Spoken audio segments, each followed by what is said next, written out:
A long time ago, someone asked me what my number one piece of dungeon mastering advice was. After giving him the usual make sure everyone is having fun bit, I told him one more thing. Make sure your players always have an explicit goal or quest to pursue. If they don't know what to do next, chances are they will run rampant, aimlessly killing, looting, or impregnating everything that they see. That isn't to say you should railroad them everywhere in your campaigns, but they should always have a general direction in mind so they can have some excellent D&D stories.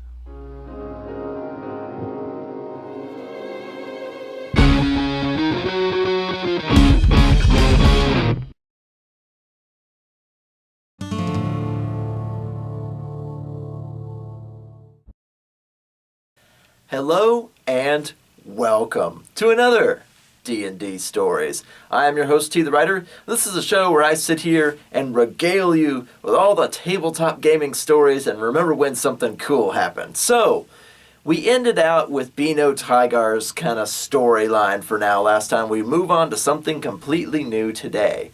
Now, if you recall, I told you guys that I kind of had two or three separate D&D groups. One was my college group, which were the big epic storylines. One was Ben, and Sally for all the Black File stories. And then one was my my hometown high school group, the Clown Shoes group. And this is a story that comes from my high school buddies. Now, this was during the era where we were learning D&D 3.5. We didn't really understand all the rules. We were just kind of making shit up and throwing dice and stuff like that. But as I may have mentioned before, this particular group of people was not good at retaining interest in any one campaign. So playing multiple games in the same storyline was not something that they were capable of. They would just lose interest and stop. So we had to basically run one-shots for each other and just use the same characters. So each gaming session would have a beginning, a middle, and an end. And then, a month, 6 weeks from now, when we felt like playing D&D again, we would have a new beginning, but with the same characters. And in order to supplement this, we would play DM roulette, where we would just throw the dice, and if your number came up, then it was your turn to be the DM, and everybody else would play. And it wasn't my turn to DM for this story, but it was a fairly interesting story for a one-shot. My buddy Daniel was DMing this time, and he was probably the smartest among us. I think just in general. We all played Four Swords together. We played Smash Brothers together. We were the Yu-Gi-Oh club in high school. Just the biggest bunch of nerds you ever did see. 6 or 8 of us. And we got in for D&D 3.5, and Daniel would print out grids and draw stuff with crayons and stuff like that. It was very primitive map making, very primitive understanding of D&D 3.5. But we did come away with another series of little episodic stories to go with some of these characters. Characters with names like Rock and Roll Tony, the Ranger, Quinn the Eskimo, a fighter, Delfnar the Many-Thoughted, fighter who had multiple personalities in his head, Yenot, Silver Streak of the East, and just all these cartoon characters that we made up to go through these one-shots together, because we weren't. It was like Monty Python. We weren't in the Lord of the Rings, Fellowship of the Ring. We were the Monty Python group that just couldn't do it. We couldn't stay serious. We couldn't roll the dice and make dick and fart jokes the whole time. Give the king a wedgie. That was the kind of group this was. And I can understand that now and again, my tastes are more towards the finite campaign rather than the comedy one-shots, but that was kind of the group we were dealing with for this story.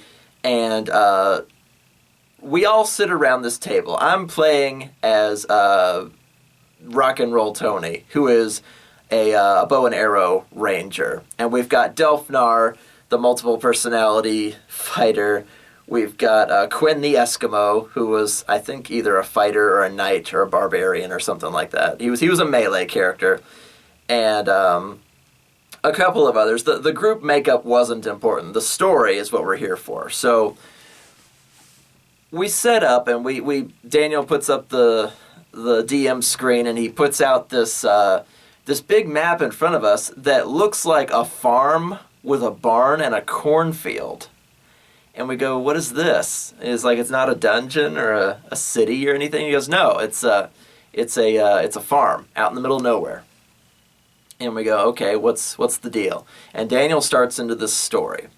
And he tells us that seasons come and go for every sort of farm. You have to rotate your crops. You have to move your cows from one place to another. You have to take care of your animals. And some years are great, and some years there's famine and little food and stuff, depending on the rains, depending on the seasons and stuff like that. But over the decades, a few farms have been noticing that one farm in particular never fails. And after confronting the farmer and his wife that live there, they refuse to give up their trade secrets. And they're wondering if there isn't magic afoot, because, what farmer could possibly afford, a magic item that makes it rain when you want to, or a plow that never goes dull, or, a horse that never dies, or whatever it happens to be, that every single year they have a huge, bountiful cornfield of corn, just these monster corn on the cobs that you never do see anywhere else. The pumpkin field next door kind of comes and goes. The soybeans and the other way next door come and go. This guy just grows corn, and every damn year he gets a giant harvest, and they want to know why. Why is that? Are they cheating? Did they make deals with demons? And all this superstitious stuff. But the farmers pool together some of their monies and say, go find out what's making his farm so damn good, and report back to us. And we go, all right, it's a squabble amongst farmers, but we are, like third level characters or whatever it happens to be. So this is a small scale adventure. We're not exactly saving the world out here, but it is a one shot. So we go, okay, and we look at the farm because we have a map of the entire place. We have a regional map, and we go, okay, he's got like 4 or 6 like sections of cornfields. He's got a private family graveyard. He's got the house, the barn, the silo. He's got a place for cows. He rotates the cows around like by one field every year, and they poop, and it's the fertilizer, etc., etc. But if you know anything about farming, corn will just rip the nutrients out of the soil. There's no running corn in the same damn field year after year after year. It doesn't work that way, which is why you have to rotate crops. So you could put potatoes there, put soybeans there, put tobacco there. Do something besides corn, because corn will suck up everything and leave the field barren. And this was before the days of serious compost, and they weren't like the Indians. They didn't bury fish on top of every single seed they planted to fertilize the soil. So something fishy's going on, him planting corn there every single year. So, the place is vast, so we decide that we're going to investigate. And we're like, okay, do we hit the fields first? Do we go talk to him? Put some muscle on the guy and his wife? And we kind of confer amongst ourselves, and we're like, well, it's a farmer and his wife. We could just go rough him up a little and find out. And we go, all right. So we go into town, and we get supplies, we buy potions and smoke sticks and things like that. We're basically just going to go muscle this guy and find out exactly what's going on, because that's about the level of pettiness that we have as farmers hiring a bunch of thugs like us to find out what's going on. And we go out onto this guy's farm, and it's getting up into early fall. It's almost time to harvest. The giant corn on the cobs, it's like the ones you see in the marketplace these days. They're just big, round, golden yellow. Like, you peel it back, and it's just perfect as can be. And it's like, and we start theorizing as we're going down the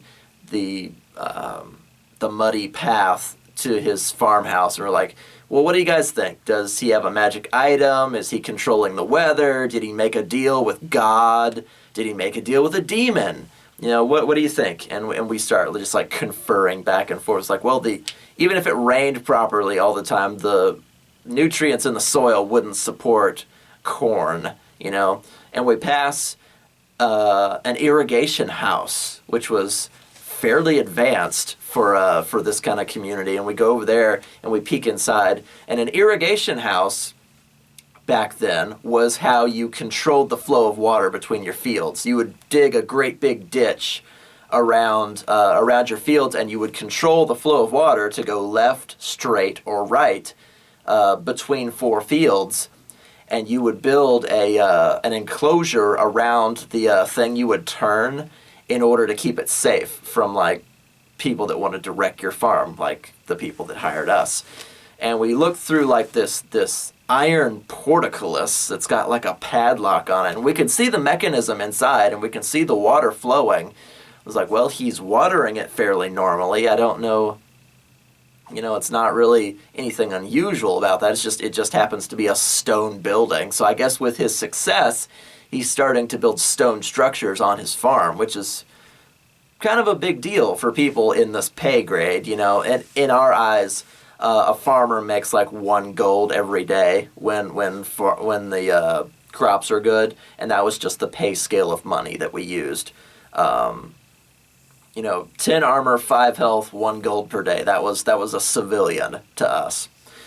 And we examined the portcullis. None of us are rogues, so we can't pop the padlock or anything. But we can see, it's a basic crank. He could turn it one way and water that field, turn it straight and water those fields, and turn it left and water those fields. It was a water directional unit, and we're like, okay, so he knows what he's doing, at least mechanically. And we follow the muddy path back to his house, and about 2/3 of the way there, we stop and we see a scarecrow. And we go, okay, scarecrow, fine. And we notice as we're passing it that its head is turning and watching us, like a weird like security turret or something like you would see with an enchanted gargoyle or something. And I point over at it and go, look, it's fucking watching us. And of course, Delfnar goes up and like pokes one of the corn cobs to see if it'll like jump off and get us. And sure enough, as soon as Delfnar grabs one of the corn cobs, this thing launches itself right off of its little stand and tackles him to the ground and like puts its hands around his neck. Ah! Because Delfnar's a half-orc. Ah! Evil fucking scarecrow! Ah! And this fight starts up right away. And we go to like light it on fire, but we're like, no, you'll burn down the whole field, Delfnar. No. We just start beating it with our staffs and our clubs. Like it's a scarecrow. It just caught us off guard. And this thing has more health than we give it credit for, because it's solid wood structure with the clothes and straw and stuff, but it's a mean looking motherfucker. It's like the scarecrow from Scarecrow Walks at Midnight from the freaking Goosebumps books. It's just terrifying. And it moves and it gangles around like only half of it is like a puppet on strings. And it beats on Delfnar until we beat it over the head enough to make it let go. And then we just kind of surround it and hack it up. But freaking enchanted scarecrows. And we're like, okay, so he's got money or he's got magic, one of the two. And, if he was a wizard, he probably wouldn't be a corn farmer. So clearly he knows someone. And we're like, all right, this guy's got some explaining to do. We go all the way to his house, and we don't touch any more of the corn, because God knows he's got like 6 or 8 of those fucking things. And yeah, we see a lot of dead birds, a lot of dead scavenger animals just up and down the path. This place reeks. Has little piles of fur and bone laying all around the place, and we're like, Jesus Christ, that might be part of what's fertilizing the soil, is all the dead animals that the scarecrows are freaking killing because they're all enchanted to fucking murder people. And yeah, we see the no trespassing signs. We see the do not touch the corn signs. We see all the dead animal bodies up and down the path. This is getting spookier and spookier the further on we go. And we finally arrive at this farmhouse. And we see the farmer there tending to one of his horses. And we go, "What are you guys doing on my property?" And I was like, "We were wondering about your corn. Seems like your crops never fail. And we ran into one of your scarecrows on the way here. You might want to start fessing up before we send like the Inquisition in here to check your place for dark magic." And he goes, "Guys, do you mind? I just buried my wife a few days ago. Things ain't going so good. Can you come back later?" And he goes, "You just buried your wife?" And he goes, "Yeah." And he gestures to like a hill off to one side, and there's the private family graveyard that we had seen on the map before.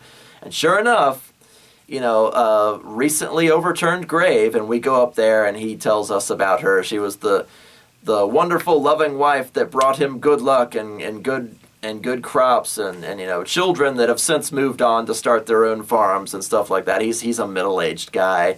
And now he's just got his 4 or 5 cornfields to tend to till he's too old to do it. Then he's gonna sell it off to his neighbors and send the money to the nearest cathedral of Palor. He's coming up on the autumn of his life. But his wife went first to an illness, so he feels like his good luck charm is gone, he tells us, and he's still got these enchanted scarecrows because he knew a group of adventurers not unlike ourselves, and they were starving and in the streets at night, and whenever they came looking for food, and they worked for him for a couple of weeks, and in exchange, the sorcerer of their group enchanted some scarecrows to protect his farm forevermore. And we were like, "Oh, cool, okay." So the scarecrows obey you. They just kill anyone that touches the freaking crops. And he's like, "Yeah, but I have a right to defend my own property." I was like, "Yeah, but not to kill people for touching it." He's like, "Well, you shouldn't touch it. It's not yours." And we get into this argument back and forth. But this farmer seems normal. He seems on the up and up. And, of course, he takes us into his house, and we see the big painting of his wife and all the kids. There were like 7 kids, and we learn all their names and where they went, and they don't really seem to have anything to do with anything.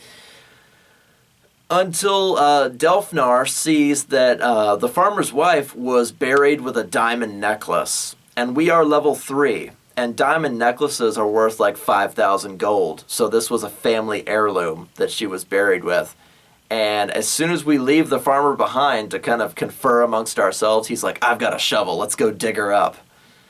And that was the kind of group this was. It's like as soon as he mentioned anything that had to do with money or treasure or anything, the scarecrow was scary enough. The farmer seems okay, but the wife was buried with a diamond necklace. Let's go fucking dig her up. Of course, why not? So there we are at the dead of night, digging up this poor woman's grave. And to go after her diamond necklace or her enchanted necklace or something. We're kind of convinced at this point, somehow, like amongst ourselves, that this farm's good luck comes from this necklace, because it's the only thing that doesn't fit. Clearly, Delfnar thought this was some sort of magic item that brought the rains, or brought, all these little animals for the scarecrows to kill. Something about it was different from all the rest of what's around here. We should, dig it up and take it back to the farmers who hired us, and tell them, this is what makes the crops grow so perfectly every year. And I'm, we're already past the point of like, beware the sacrilege, or beware digging up, disturbing the dead and crap like that.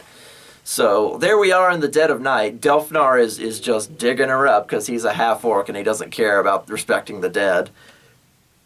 And her, this was during the era where people would be buried with a little string around their wrists that was attached to a bell next to their grave.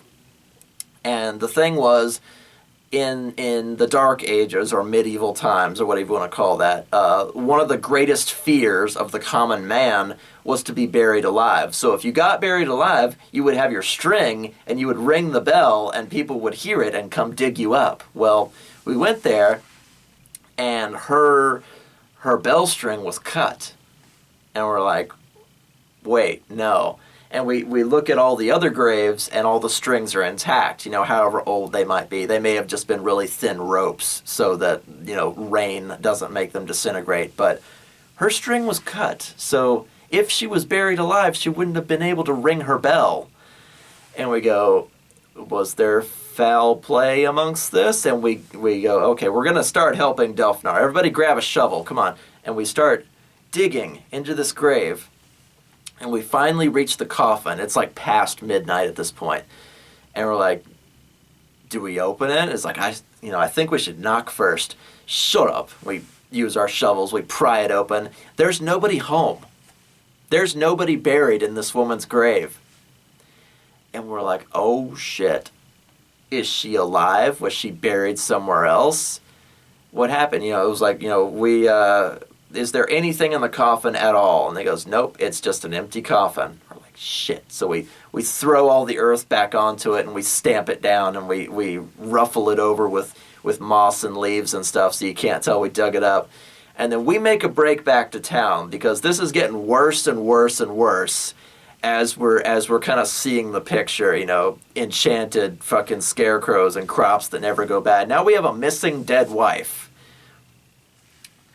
And as we're rushing back, of course, we're side by side because we can't agree on like the marching order.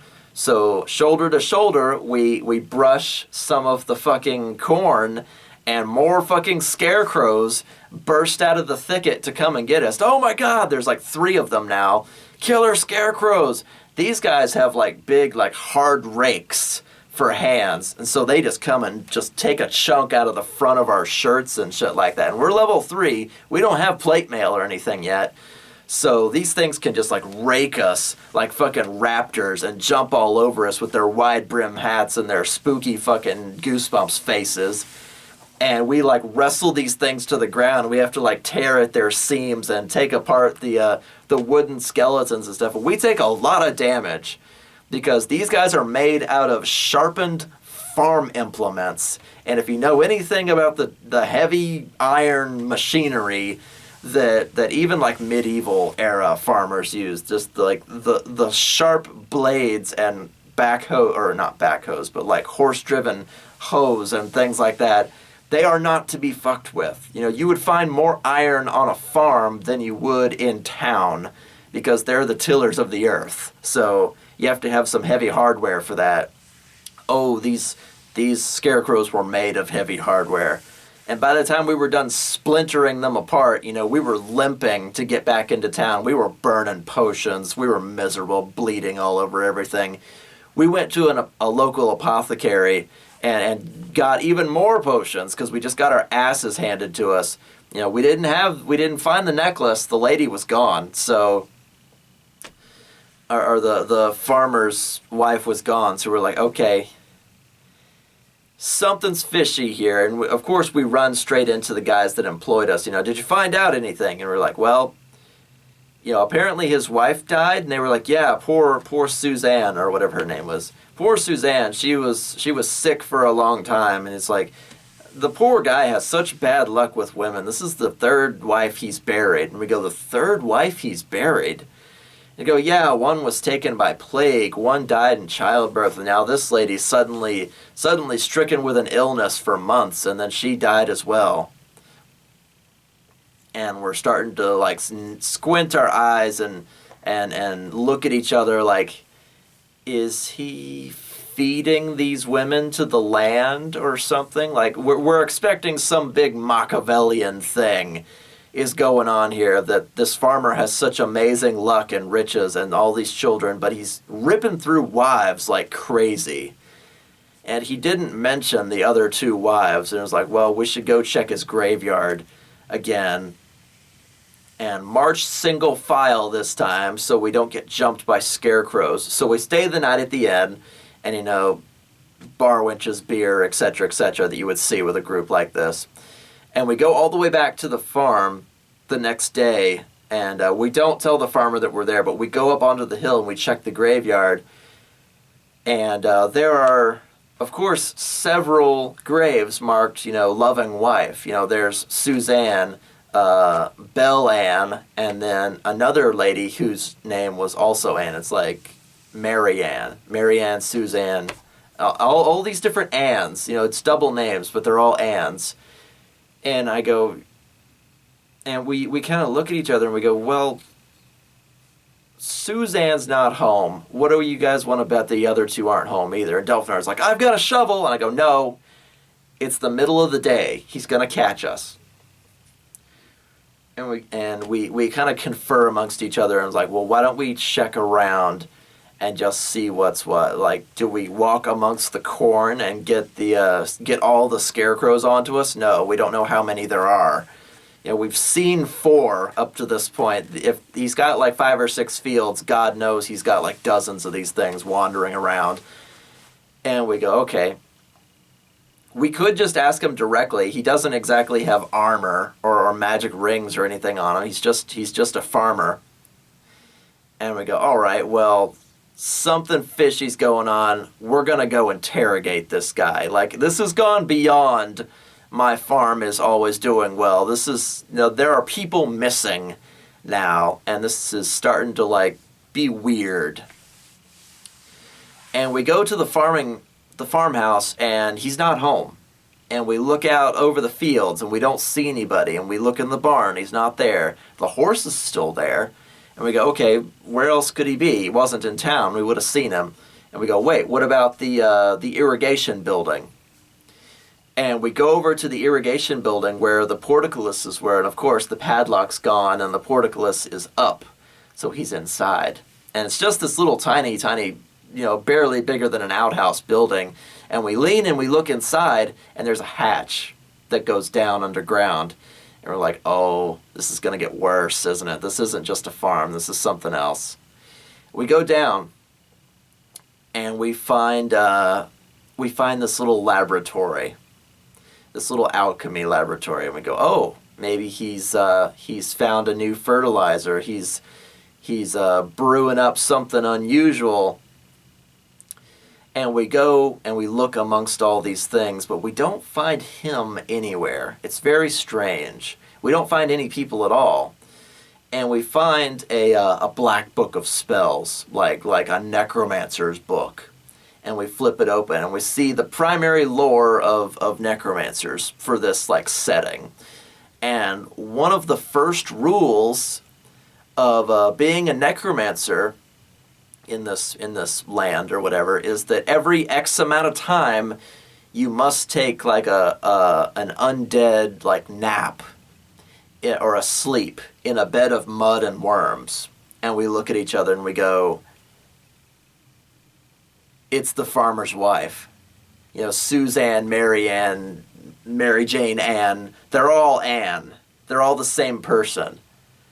Every X number of years, she quote-unquote dies and then gets buried, and then she gets up and leaves because that's one of her things that she has to do to be a necromancer. She has to lay with the dead for X amount of time. I bet she comes back and colors her hair or changes her accent or puts on glasses or something like Superman or something, and the farmer marries her again and they keep going. So she's reincarnated, or not reincarnated, but she's reinvented herself at least 3 times since this farm started. And then we look at each other and go, well, where is she now? And we go up out of the laboratory out into the irrigation building. We go back outside and we just kind of look around and we go, oh, she's like the lady of the corn. She's out in the rows with all the damn scarecrows everywhere. And we go, what do we do? This is 700 acres. She could be anywhere. And we we argue and we talk. Like, do we burn it all to the fucking ground? You know, how are we going to find this woman? How, you know, the farmer's gone. We don't know where he went. Maybe he went to tell her that there's people sniffing around. And we go, you know what? That's probably what happened. And maybe we should just wait for her. And when I go, what? And you go, well, she's a necromancer. So whatever she's doing, you know, all the scarecrows are killing all the local wildlife. They're probably sprinkling the fields with all the dead bodies. You know, anybody that happens to walk into their fucking fields gets murdered by the scarecrows and then used as fertilizer to keep the soil nice, to keep the farm going. And she uses her necromantic magic to keep the scarecrows going, probably to keep herself alive, and on down the chain. I mean, there are worse things that necromancers could be doing, as far as like using dark magic to keep a farm going, but it's still necromancy. We gotta take her out. And we're like, yeah, you're right, because what if they decide they want a bigger farm, or what if they decide they want to kill a bunch of people, you know, hold a barbecue and then play hide and seek in the fields so that all the scarecrows can kill everyone and use them like fertilizer. And we go, all right, why don't we just go sit on the porch and wait? And we wait until dusk. And sure enough, coming out from between the corn rows, we see this pale lady who's got stitching. She's wearing like the really skimpy like loincloth and like skeleton hands over her boobs, kind of like necromancer's outfit. Like she probably took a nap for 3 days and then got up and left, and she hasn't had the chance for like a shower yet. She's still like covered with mud and earth. She looks like fucking hell. She's got, you know, the necromancer's staff and the skull on her freaking loincloth. She was running about the farm doing her rituals that she has to do every time she regenerates herself, or whatever you want to call that. And her husband is there with her, wielding a mithril pitchfork, because of course he is, right? And where he would get a mithril pitchfork, I don't know. But the farmer and his wife end up being our final boss battle, and she snaps her fingers, and 2 or 3 more of those scarecrows come shambling out of the cornfields to come and take us on, because Daniel, our DM, is smart enough to know that if your boss is outnumbered 2-1, then it's not going to go well. So he evens the odds as far as the numbers on the battlefield, and this fight starts. And of course, we start it with alchemist fire right into the freaking scarecrows, who scream and run out into the fields, catching the corn on fire. Shit, what have you done? And it's like, you know, oh, my farm, damn it. And he starts like furiously trying to throw the flaming plants out into the clearing where they won't be catching the rest of the field on fire. And of course, Delfnar runs to do battle with the necromancer lady. It's like, swing my axe this way, swing my axe this way. And, you know, she's a nimble little minx. She's not wearing hardly anything, so I just assumed she had a high dexterity score. But she's like shooting necrotic rays everywhere, burning hands, or what was it? Burning ray, right into his face. My beard. And you know, Rock and Roll Tony, our ranger, it can't shoot into melee yet because he doesn't have that feat. I just kind of focus on the farmer for a while, because mithril weaponry, even, you know, something as simple as a farmer's pitchfork, is gonna hurt a lot. So I just start like shooting him in the back, because these two, whatever they're doing, these two are not good, are not good for this place. And of course, she like stamps her staff a couple of times, and the graves up on the hill start rattling back and forth, and all the bells, the people with the bells around their wrists, start ringing the bells really hard, and, you know, skeletal hands start bursting up out of the fucking ground. And Daniel goes, there's like 15 undead of some description, you know, skeletons, shambling zombies, whatever you want to call them. Some of them are crawling down the hill towards you guys. There's 15, 20 of them. And we go, oh God, this is going to get out of control really quickly. It's like, Rock and Roll Tony, you should use your arrow spray attack. And I was like, And, again, this is us not knowing the system. So I load up like 5 arrows, and I start like spraying arrows like Ash from freaking League of Legends over at this hill while these zombies are coming to get us, while everybody else is trying to focus down the necromancer farmer's wife. The farmer goes down, and I think it was Quinn the Eskimo, who was, I think, another fighter, grabs the mithril pitchfork and just like grabs it, holds it like a spear, like charge attack, and just like nails her right in the back, and it's like German suplexes her back over her own back, pitches her like so much hay over his back, and pitchforks her to the ground. And of course we surround her and we grab all our melee weapons and just like chunky salsa her into freaking oblivion. And we go, there has to be a phylactery somewhere. There has to be a phylactery. Where's the necklace? I bet that's what it freaking was. And of course, as soon as we like kill her, quote unquote, all the skeletons and zombies fall to pieces everywhere. And we go, we have to find the necklace before she gets up. I don't know. We cut her into pieces, but she's still alive. And we search the house. And our sorcerer, has like the find item, or the not find item, what was it? Detect magic. And of course, on a farm, there's not a lot of magic to be detected now that the necromancer lady. So we go into the house and we do detect magic. We find the diamond necklace under the floorboards, and we're like, how do we destroy this? It's diamonds. And we go, well, it's a diamond necklace. We can just take it apart and, fling them to the four winds, or bury a diamond in each cornfield. And so we take the big diamond as our trophy, and we scatter the rest of the diamonds out over this like 700-acre stretch. And I said, Daniel, we didn't destroy the diamonds, but we did destroy the diamond necklace. Is that enough? And he goes, yeah, that's enough. So we left the place a bloody battlefield, and we go back to the other farmers. We go back to the mayor of the town. We bring we bring her loincloth that had the skull and the all the necromantic signets on it. And we go back down to her laboratory, and we grab the book of nasty spells, and our sorcerer kept that because of course he did.